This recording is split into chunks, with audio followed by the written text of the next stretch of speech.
Hey everyone, it's Ben Hardy here, and in today's video, we're going to be comparing a 2022 Ram 1500 Bighorn to a 2022 Chevy 1500 RST, well, the newly redesigned Chevy 1500 RST. Now, before we get into this video, yes, I just woke up before you ask, and on a side note, I am including a little bit of footage of a 2021 Ram 1500 Bighorn in this video. It's just going to be one of the shots, and this is because this particular package on the 2021 Bighorn is more comparable to the RST in today's video. When you guys actually watch the video, you'll understand, but I just wanted to quickly mention that most of the footage is of a 2022 Bighorn, but there'll be like one frame that's of a 2021, and then, yeah, you guys will understand. But on another side note, if you guys want to save time and money the next time you purchase a car, link to my car buying guide in the description down below, especially in today's crazy market where people are literally paying over MSRP for everything. If you don't want to be a part of that, again, course down below. Let's get into the comparison.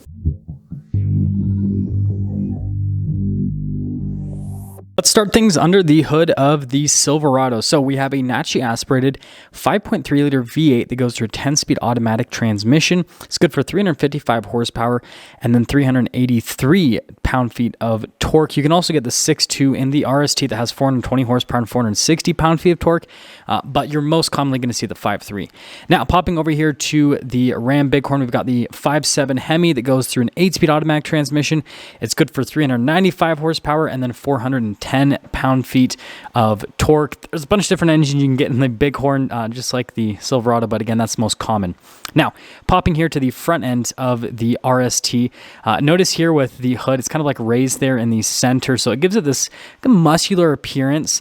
It almost looks like you'd have like a supercharger under there. Sadly, there's not, but it looks like it almost. Now, here's kind of like the new light design. So you can see the accent lights somewhat similar to the previous design, but the headlight itself is a little bit different because you got the projector bulb, and then the accenting down below that accent light's also a little bit different. So again, just overall, it looks just slightly different compared to the previous version of the Silverado from a front-end perspective.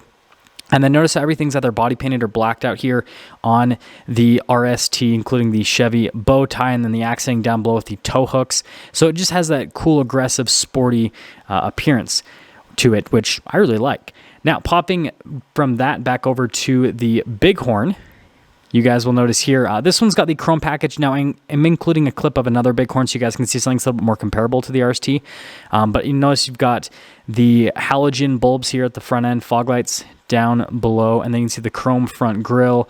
And notice here with a lot of the accent pieces on the Bighorn, it's not super complex like what you have on the Silverado, so it's just a little bit more of a simplistic design. Not to say it still looks good, but just a little bit more simplistic. Now, this is a Bighorn that's more comparable. This is the night edition, so notice that everything's body colored or blacked out just like on the RST. And I included this just so you guys could see something that exterior-wise is a little bit more comparable to the Silverado we're using in today's comparison. But notice, still have the halogen lights.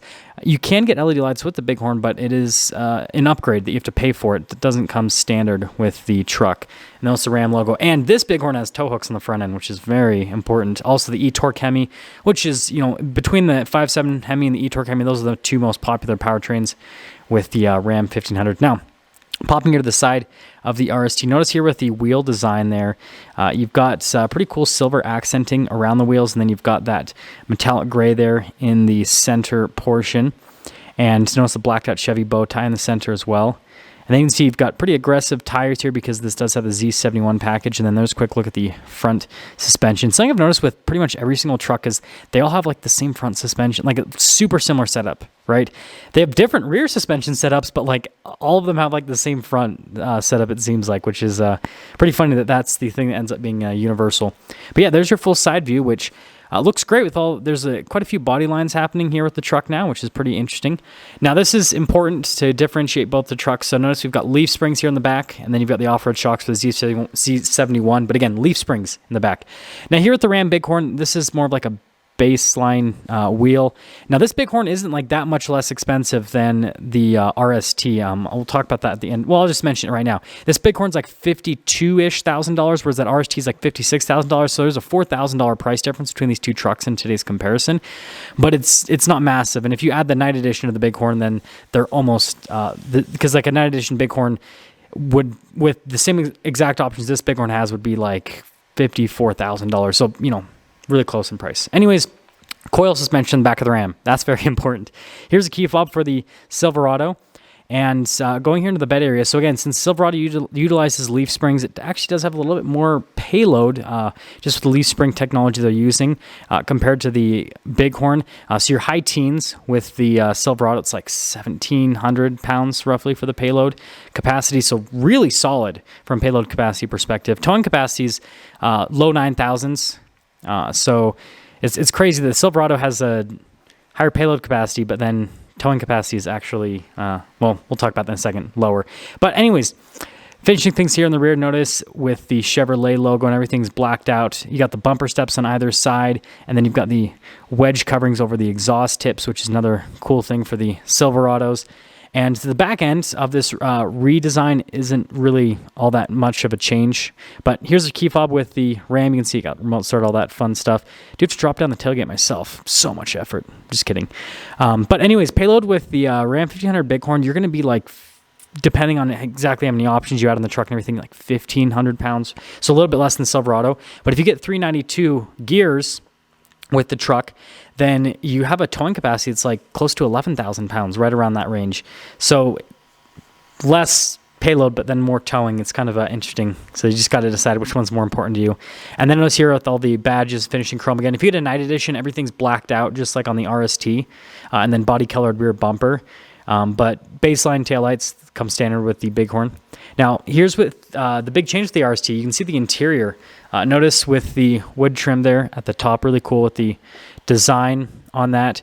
And notice with the padding here, again, really nice in terms of the appearance of it. Like just from a design perspective, the door panel looks super solid and it's comfortable in terms of something to rest your arm on, if you guys are wondering on that. And then here are the seats.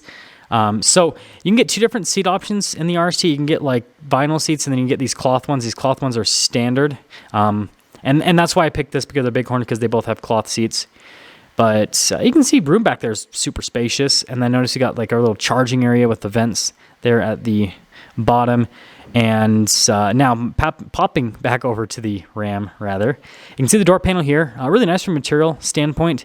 I will say, though, that compared to the Silverado, like I feel like they're just as nice material-wise, but then the Ram door panel is starting to look kind of dated, like they need to change it to make it look a little bit more modern. Just my personal opinion. Seats, though, still look fantastic to this day, and they're very comfortable as well with the Ram. That's one of Ram's strong suits, is the seats with the Bighorn. I still think they're the most comfortable in segment, and they look the best, too, for cloth seats. They did a really good job with that. Now, popping here to the front of the RST, you can see again carries over with the wood trim, and notice again for the like the first time with Silverado, the front and rear door panel are just as nice as each other. They don't cheap out there in the rear, so you can see you still got that double stack design. And notice here we've got all of our window controls and then mirror adjustments, all that stuff. That hasn't really changed, like the switch gear. And then here are the front seats. So again with the cloth. And then notice the power adjustments there on the side. And then I love the shape of the speaker for the sound system in the Silverado. It's definitely cool. Pedal layout down below. And notice here with the light controls. And then notice here with the driveline select, it does have 4-wheel auto, which is super important in my personal opinion now, having driven a bunch of different trucks. And you can tell difference when you go into 4-wheel drive if the truck has an auto system or if it doesn't. Now, again, same thing with the door panel here on the front of the Bighorn. It's the same as the rear. And, I mean, you guys can let me know if I'm wrong, but, like, I just feel like it doesn't look as aesthetically pleasing. Like, it just doesn't look as modern. And then seats, same thing as the rear seats. Super nice from a material standpoint for cloth seats. They feel really nice, and they're very comfortable. Power adjustments there on the side. See pedal layout. Got your pedal adjustment, parking brake light controls, all that normal stuff. Steering wheel is manually adjustable with the Ram, and let's pop back over the Silverado. Going over the main interior elements here with the Silverado, notice, boom, full digital gauge cluster. We'll get into that in just a moment. But yeah, here's the steering wheel with the RST, so you can see that you've got the padding all over with the steering wheel and then the darker stitching in the center. And then notice all the switch gear is unchanged, so you still have like the cruise control rather, heated steering wheel control, and all that stuff on the steering wheel, and it looks the same. Radio controls in the back, but the radio controls they seem to like feel a little bit different, which is interesting. And then the stocks are still the same. Still have the column shifter as well with this version of the Silverado. I just reviewed the ZR2, which has like the console shifter, but yeah, the RST still has the column shifter. And then here's the new digital dash, which is really cool because Ford, for example, makes you get higher up packages to get their digital dash, whereas Chevy is offering it on a lot more packages and, quote unquote lower down packages. Notice the graphics there when you change the drive mode. That's pretty cool. It shows like the Silverado going through the different terrains and everything. And it actually has drive modes, right? So only Ford and Chevy right now within the truck, and then GMC, right? Same manufacturer, have drive modes. Oh, well, Toyota too with the Tundra. So I guess it's Ram and Nissan that don't have drive modes. So I guess they need to catch up. But yeah, love the digital dash. And then you can see here with the infotainment system, first off, the backup camera takes up the whole screen. Resolution's really good. Chevy's just nailed it from a camera perspective since day one, I'd have to say.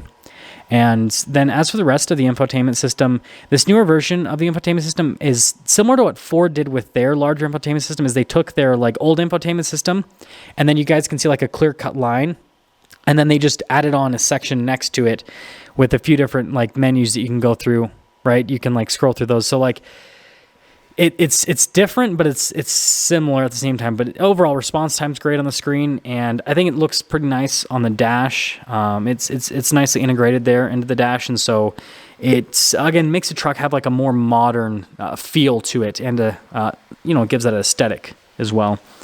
And going down from that, you've got like analog controls for the infotainment system, which funny, they have like two home buttons right next to each other.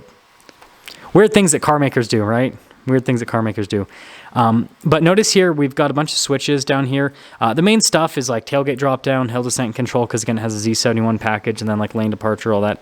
And then notice again the wood trim down below that with the silver trim, and then engine stop start, trailer brake controls, and then it does have dual zone climate and heated seats for the front passengers. Which I wonder if a manufacturer's ever going to figure out how to do like ventilated cloth seats. I don't really think there's a point to doing that, but like, I don't know, maybe someone wants it.